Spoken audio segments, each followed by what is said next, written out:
পরিমণির আসল নাম হচ্ছে শামসুন নাহার স্মৃতি। 1992 সালের 15 ডিসেম্বর তার জন্ম।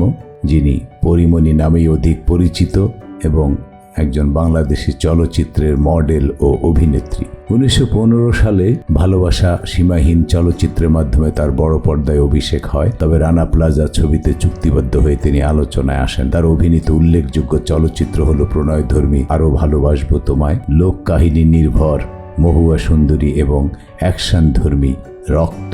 কর্মজীবনের চাইতে ব্যক্তিগত জীবনে পরিমণি অত্যধিক আলোচিত হলেও কর্মজীবনে তিনি নিজস্ব সাফল্যের উচ্চ শিখরে পৌঁছেছেন। পরিমণি বিভিন্ন জাতীয় পুরস্কারে বিজয়ী ও মনোনীত হয়েছেন। এছাড়াও তিনি 2020 সালে ফোর্বস এশিয়ার 100 জন সেলিব্রিটির তালিকাতেও অন্তর্ভুক্ত ছিলেন। জন্ম ও প্রাথমিক জীবন। 1992 সালের ডিসেম্বর মাসে বাংলাদেশের খুলনা বিভাগের সাতক্ষীরা জেলায় এক মুসলিম পরিবারে জন্মগ্রহণ করেন পরিমণি। তার পারিবারিক নাম শামসুন নাহার স্মৃতি। 19 শতকের শেষের দিকে পরিমণির মা সালমা সুলতানা ঢাকায় একটি বাসায় রহস্যজনকভাবে এক দুর্ঘটনার আগুনে পুড়ে গুরুতরভাবে দগ্ধ হয়েছিলেন। এ সময় পরিমণির বাবা মনিরুল ইসলাম তার মাত্র 3 বছরের সন্তান পরিমণিকে নিয়ে দিশেহারা হয়ে পড়েছিলেন। ঢাকায় এক হাসপাতালে কিছুদিন তার দগ্ধ স্ত্রীর চিকিৎসা করান তিনি। সে সময় পরিমণিকে তার নানা শামসুল হক গাজীর নিকট রেখে আসেন। এর 2 মাস পরে হাসপাতালে চিকিৎসাধীন পরীর মায়ের মৃত্যু হয় এবং 3 বছর বয়সেই মা হারা হন পরিমণি। বেলায়েত হোসেন পরিমণির ছোটবেলার ঘটনা বর্ণনা দিতে গিয়ে আরো বলেন, 3 বছর বয়সী ছোট শিশু পরিমণি তারপর থেকে তার নানা নানি ও খালার কাছে লালিত পালিত হয়েছেন। পরবর্তীতে তার বাবারও মৃত্যু হয়। পরিমণির বাবার খুনের বিষয়ে তার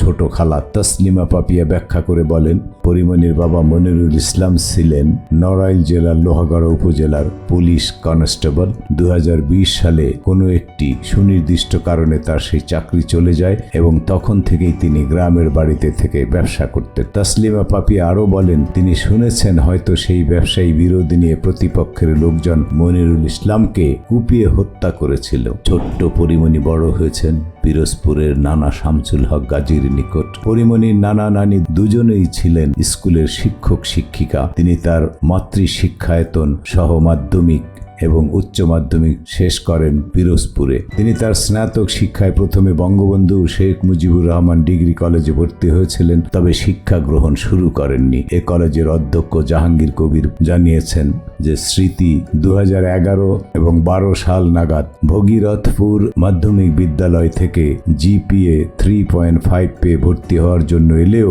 সেখানে তিনি ভর্তিরত অবস্থায় আর কলেজে আসেননি। পরিবর্তে তিনি সাতক্ষীরা সরকারি কলেজে বাংলা বিভাগে স্নাতক পড়াকালীন 1911 সালে ঢাকায় চলে আসেন এবং বুলবুল ললিতকলা একাডেমিতে নৃত্য শিক্ষা গ্রহণ করেন। অভিনয় জীবন। পরি তার বাবার মতো পুলিশ হতে চেয়েছিলেন, তবে তিনি তার কর্মজীবন শুরু করেন মডেলিং এর মাধ্যমে। কর্মজীবনের শুরুতে মডেল ছাড়াও তিনি বিভিন্ন নৃত্যানুষ্ঠানে অংশগ্রহণ করেন এবং টিভি নাটকে অভিনয় করেন। তিনি মডেলিং থেকে ছোট পর্দায় এবং তারপর রূপালী পর্দায় অভিনয় শুরু করেন। অভিনয় জীবন শুরু করেন টিভি নাটকে অভিনয়ের মাধ্যমে। তিনি second innings, exclusive, extra bachelor, নারী ও নবনীতা, তোমার জন্য এই 4টি ধারাবাহিক নাটকে কাজ করেছেন। এর মধ্যে জাকারিয়া শৌখিন রচিত নারী ও নবনীতা তোমার জন্য নাটকে প্রধান চরিত্রে অভিনয় করেন। এই নাটকে আমিন খান পপি তার সহশিল্পী ছিলেন। প্রথম অভিনীত নাটকেই তিনি ইলিয়াস কাঞ্চন এবং চম্পার সাথে অভিনয় করেন। মুক্তির আগেই 23টি চলচ্চিত্রে অভিনয়ের জন্য চুক্তিবদ্ধ হয়ে রীতিমতো হইচই ফেলে দিয়েছিলেন পরিমণি। ছবি মুক্তির আগেই মিডিয়া নানা ধরনের খবরের জন্ম দিয়ে আলোচিত সমালোচিত হয়েছেন তিনি। শাহ আলম মন্ডল পরিচালিত ভালোবাসা সীমাহীন তার অভিনীত প্রথম চলচ্চিত্র। কিন্তু তিনি আলোচনায় আসেন নজরুল ইসলাম খানের রানা প্লাজা চলচ্চিত্রে চুক্তিবদ্ধ হওয়ার পর থেকে। পরবর্তীতে ওয়াজেদ আলী সুমন পরিচালিত পাগলা দিওয়ানা ও দরদিয়া, এস.এ. হক অলিকের আরো ভালোবাসবো তোমায় চলচ্চিত্রে অভিনয় করেন।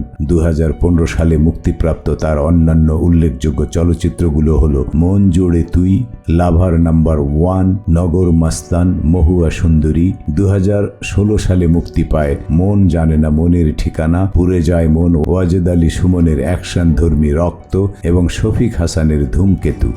2017 সালে মুক্তি পায় কত স্বপ্ন কত আশা, আপন মানুষ, সোনাবন্ধু এবং মালেক আফসারির অন্তর্জালা, গিয়াসউদ্দিন সেলিমের স্বপ্নজাল, ইনোসেন্ট লাভ, দেবাশিস বিশ্বাসের মন জলে, সৈকত নাসিরের পাষাণ, নদীর বুকে চাঁদ এবং বুকের মাঝে প্রেমের আগুন, পরিমণির স্বামীর তালিকা, দাম্পত্য সঙ্গী, ইসমাইল হোসেনকে বিয়ে করেন 2010 সালে এবং বিচ্ছেদ ঘটে 2012 সালে, অর্থাৎ প্রথম স্বামীর ঘর করেন পরিমণি 2 বছর। ফেরদৌস কবির সৌরভ বিয়ে করেন 2012 সালে, তামিম হাসান বিয়ে করেন 2019 সালে, বিচ্ছেদ 2020 সালে, কামরুজ্জামান রনি 2020 সালে এবং বিচ্ছেদ ঘটে ওই একই বছর। শরীফুল ইসলাম 2021 সালে, সন্তান শরীফুল ইসলাম রাজ এর ঘরে একটি ছেলে।